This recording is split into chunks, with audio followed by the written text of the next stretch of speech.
2024 TNPSC group 4 எக்ஸாமில் கேட்கப்பட்ட ஒரு கேள்வி, பிறவினை சொற்களை கண்டறிக. பிறவினை சொற்களை கண்டறிக. ஆன்சர் ஆப்ஷன் சி, வருவித்தான் திருத்தினான்.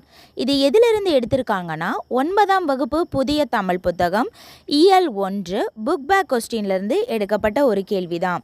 அதில் பயன்பாட்டு தொடர்கள் அப்படிங்கிற தலைப்பில் இருக்குது. அப்துல் நேற்று வருவித்தான், இது பிறவினை தொடர். அப்துல் நேற்று வருவித்தான் என்பது பிறவினை தொடர். டிஎன்பிஎஸ்சி எக்ஸாமில் கேட்கப்பட்ட ஒரு கேள்வி, பொருட்பாலின் இயல்கள். பொருட்பாலின் இயல்கள். ஆன்சர் அரசியல், அங்கவியல், ஒளிபியல். அரசியல், அங்கவியல், ஒளிபியல். இது எதிலிருந்து எடுத்திருக்காங்கன்னா 9ஆம் வகுப்பு புதிய தமிழ் புத்தகம் திருக்குறள் பாடத்திலிருந்து எடுக்கப்பட்ட கேள்விதான் இது. பொருட்பாலின் இயல்கள் அரசியல், அமைச்சியல், ஒளிபியல். அங்கவியல்னாலும் அமைச்சியல்னாலும் ஒன்று தான். டிஎன்பிஎஸ்சி எக்ஸாமில் கேட்கப்பட்ட ஒரு கேள்வி, கீழ்கண்டவற்றுள் எந்த இந்திய தேசிய காங்கிரஸ் மாநாடு ஐரிஷ் உறுப்பினர் ஆல்பிரட் வெப் தலைமையில் நடைபெற்றது? எந்த இந்திய தேசிய காங்கிரஸ் மாநாடு ஐரிஷ் உறுப்பினர் ஆல்பிரட் வெப் தலைமையில் நடைபெற்றது? ஆன்சர் ஆப்ஷன் டி, 10ஆம் மாநாடு 1894ஆம் ஆண்டு சென்னையில் நடைபெற்ற மாநாடு. 10வது மாநாடு ஆல்பிரட் வெப் தலைமையில் 1894ஆம் ஆண்டு சென்னையில் நடைபெற்றது. இது சென்னையில் நடைபெற்ற 2வது மாநாடு ஆகும். ஏற்கனவே 3வது மாநாடு பக்ருதீன் தியாப்ஜி தலைமையில் 1887ஆம் ஆண்டு சென்னையில் நடைபெற்றது. டிஎன்பிஎஸ்சி எக்ஸாமில் கேட்ட ஒரு கேள்வி, டபிள்யூசி பானர்ஜி கீழ்கண்டவற்றுள் எந்த இடத்தை சேர்ந்தவர்? உமேஷ் சந்திர பானர்ஜி கீழ்கண்டவற்றுள் எந்த இடத்தை சேர்ந்தவர்? Answer option A, Calcutta. Answer Calcutta. W C Banerjee 1844இல் கல்கத்தாவில் பிறந்து அங்கேயே பள்ளி படிப்பையும் முடித்தவுடன் 1862இல் கல்கத்தா உயர்நீதிமன்றத்தில் எழுத்தர் பணியில் சேர்ந்தார். அவர் பிறந்தது, படித்தது, வேலை பார்த்த இடம் எல்லாமே கல்கத்தா தான். டிஎன்பிஎஸ்சி எக்ஸாமில் கேட்கப்பட்ட ஒரு கேள்வி, மறக்கப்பட்ட பேரரசு என்ற நூலின் ஆசிரியர் யார்? மறக்கப்பட்ட பேரரசு என்ற நூலின் ஆசிரியர் யார்? Answer சீவல். Who was the author of A Forgotten Empire? Who was the author of A Forgotten Empire? Answer Sewell, Robert Sewell. இது விஜயநகர பேரரசு பற்றிய ஒரு புத்தகம். டிஎன்பிஎஸ்சி எக்ஸாமில் கேட்கப்பட்ட ஒரு கேள்வி, லிட்டன் பிரபு எழுதிய ரகசிய வழி என்ற நூலை தழுவி வெளிவந்த நூல். லிட்டன் பிரபு எழுதிய ரகசிய வழி என்ற நூலை தழுவி வெளிவந்த நூல். ஆன்சர் மனோன்மணியம்.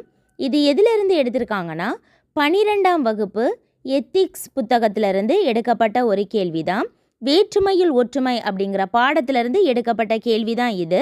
லிட்டன் பிரபு எழுதிய த சீக்ரெட் வே என்ற நூலை தமிழில் ரகசிய வழி என்ற பெயரில் மனோன்மணியம் சுந்தரனார் மொழிபெயர்த்துள்ளார். அதுவே மனோன்மணியம் என்று அழைக்கப்படுகின்றது.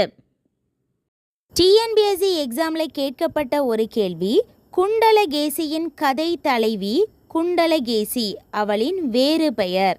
குண்டலகேசியின் கதை தலைவி குண்டலகேசி, அவளின் வேறு பெயர். ஆன்சர் பத்தரை.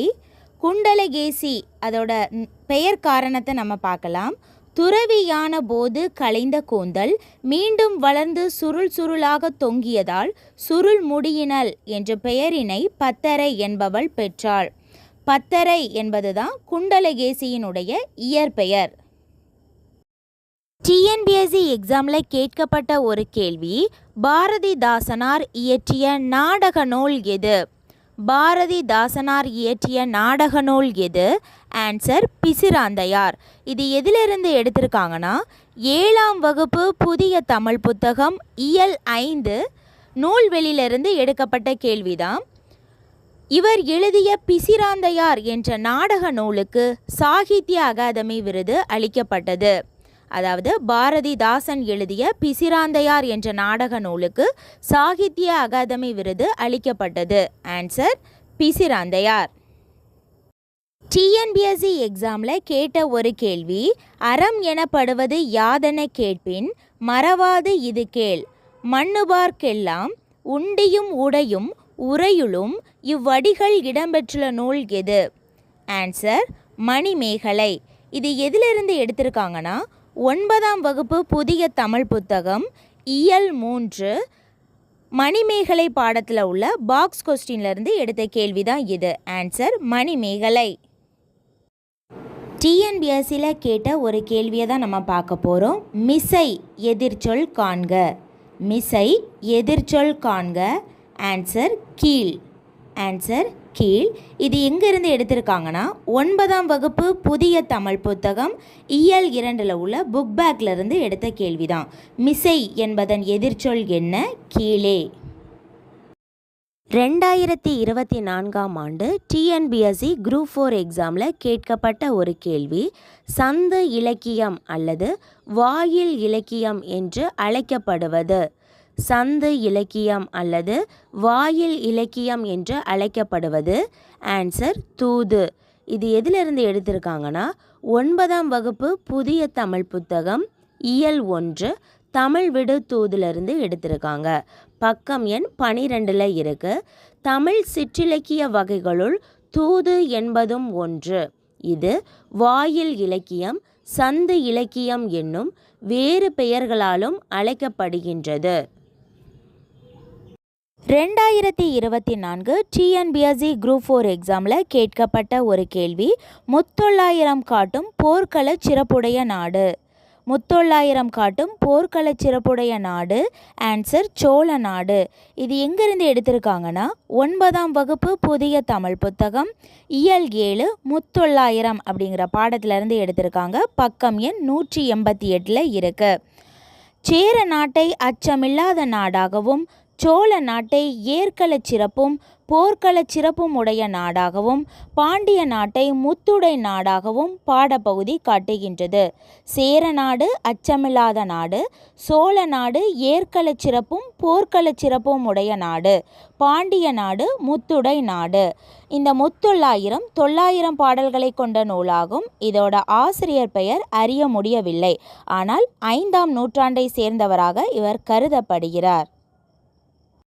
2024 டிஎன்பிஎஸ்சி குரூப் 4 எக்ஸாமில் கேட்கப்பட்ட ஒரு கேள்வி, தேம்பாவணியின் பாட்டுடை தலைவன் யார்?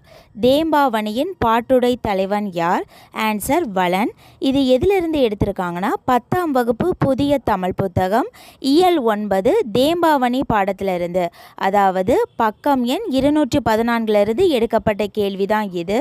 கிறிஸ்துவின் வளர்ப்பு தந்தையாகிய சூசையப்பர் எனும் யோசோப்பினை, அதாவது வளனை பாட்டுடை தலைவனாக கொண்டு பாடப்பட்டுள்ள நூல்தான் தேம்பாவணி. 17ஆம் நூற்றாண்டில் படைக்கப்பட்டது தான் இந்த தேம்பாவணி. இந்த காப்பியத்தை இயற்றியவர் வீரமா முனிவர். இவரது இயற்பெயர் constant Joseph Beschi. 2024 TNPSC group 4 எக்ஸாமில் கேட்ட ஒரு கேள்வி, கிறிஸ்துவின் வருகையை அறிவித்த முன்னோடி யார்? கிறிஸ்துவின் வருகையை அறிவித்த முன்னோடி யார்? ஆன்சர் அருளப்பன். இது எதிலிருந்து எடுத்திருக்காங்கன்னா 10ஆம் வகுப்பு புதிய தமிழ் புத்தகம் இயல் 9 தேம்பாவணி பாடத்தில், அதாவது பேஜ் நம்பர் 212 எடுத்திருக்காங்க. கிறிஸ்துவிற்கு முன் தோன்றியவர் திருமுழுக்கு யோவான். இவரை அருளப்பன் என்றும் குறிப்பிடுவர். இவரே கிறிஸ்துவின் வருகையை அறிவித்த முன்னோடி ஆவார். வீரமா முனிவர் தன் காப்பியத்தில் இவருக்கு கருணையன் என்று பெயரிட்டுள்ளார். திருமுழுக்கு யோவான், அருளப்பன், கருணையன் 3 பேருமே ஒன்று தான்.